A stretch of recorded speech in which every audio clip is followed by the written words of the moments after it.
Саламатсыздар кымбаттуу телегөрүүчүлөр, саламатсыңар кымбаттуу менин жомок угармандарым. Мына биз кайрадан ушул областтык Ташмяшев атындагы балдар китепканасында силер менен жолугуп отурабыз. Өткөндө дагы ушул китепканадан жолуккан элек. Өткөндө мен силерге кайсы жомокто айтып бердим? Балыкчы деген жомок, бирок балык миң бир түн деген арабтардын эң көп жомок. Бул арабтардын ушул миң бир түн деген жомогу. Жомок угарман сөзсүз бул миң бир түндөн билиш керек деп ойлойм да, жомок. Ошондо толук болот деп ойлойм. Мен дагы ушул миң бир түндөн айтып атам.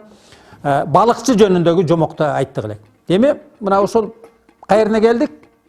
Баягы кызды ким өлтүрдү деп туруп асып аткан жерине келдик. Туура. Эми ошол жерден баштайбыз. Мен өлтүрдүм деп талашкан. Анан баягы жерде кыска биздин телегөрүүчүлөргө дагы айтып коеюн. Ошентип анан баягы бир кыздын өлүгүн таап алат падыша. Судан чыккан. Ошону ким өлтүргөнүн таппасаң, Жафар деген баягы вазирин, сен таппадың ошону өлтүргөн кызды деп туруп, Жафарды даргасайдың деп калат. Жафар ыйлап турганда элдин ичинен бирөө чыгат. Жок, мен өлтүрдүм деп бир бала чыгат.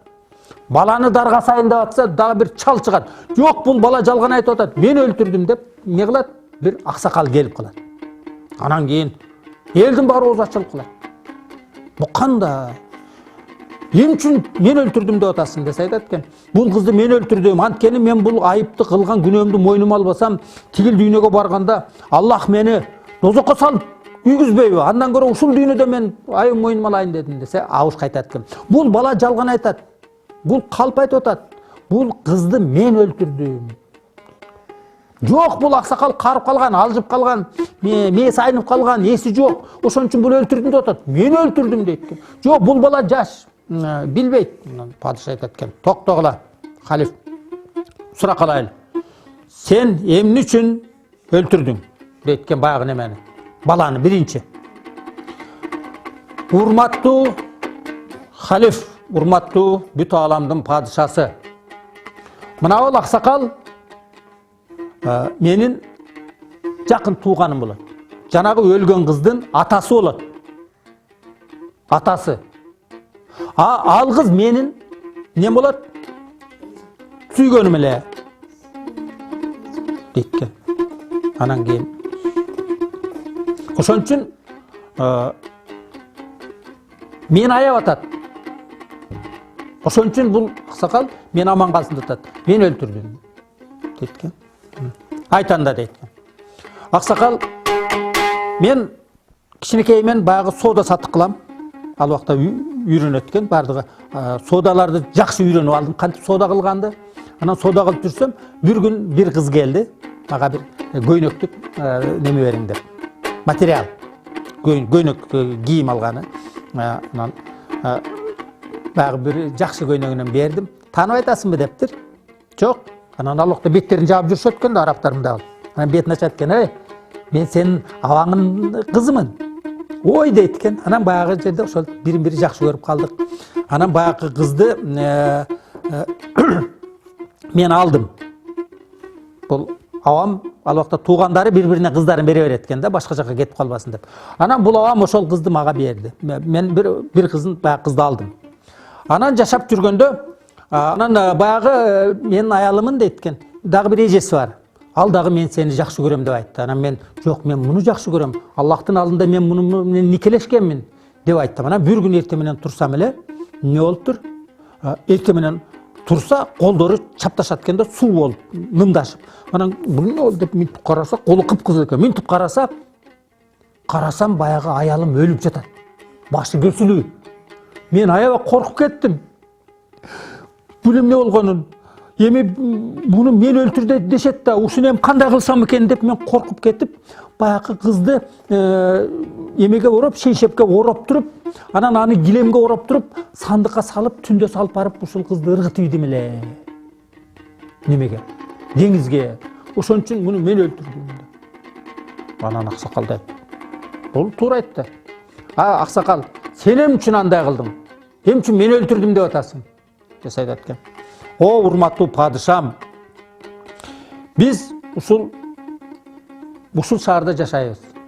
Бирок менин кызым бир жолу бир кербен келет экен да, кербендер бир шаардан бир шаарга өтүп турат. Ошондо менин кызым кербенчилерге кошулуп Каирге кетип калган эле, Египеттин борборуна кетип калган эле. Ошол жакта жүрүп, баягы адамдарды алдап, урлук кылып, жаман жолдорго жүрүп келип, жаман бузулган кыз эле. Анан акыры көчөдө калып, ачка калганда биздин бир таанышыбыз ошол Каирден, Египеттен көрүп калып, муну бияка алып келди эле.